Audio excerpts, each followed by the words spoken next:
Hello, Robert. Thanks so much for sending your email. I'm sorry that we've been kind of moving back and forth. It has been a little bit of a crazy week, but I wanted to address the concerns that you had about your APA.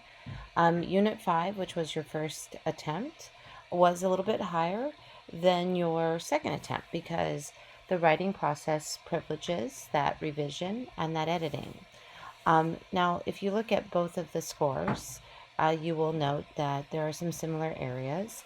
Your introduction, the actual development of discussion, your organization, mechanics, and of course citations, which seem to be the areas that you're most kind of like butting up against.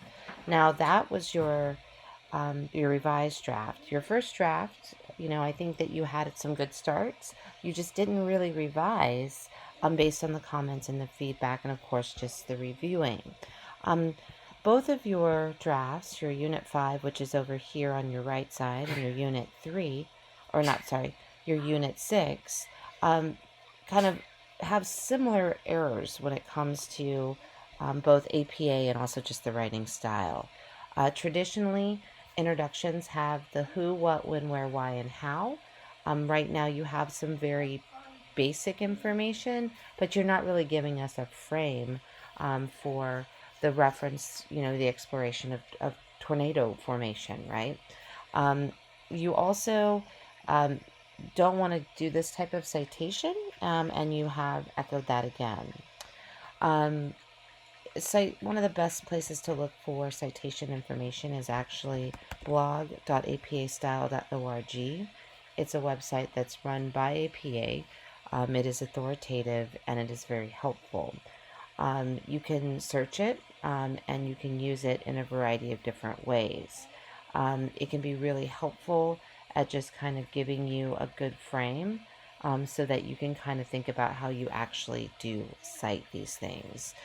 For instance, a traditional APA citation, if it is even a website like you use here, is going to have at least a year, if available, a title of some sorts, and possibly an author. You're not just going to put the URL in there. That's not appropriate. In addition to using a resource like the blog.apastyle.org, which see how the in-text citation looks, even when it's a website, and the reference list.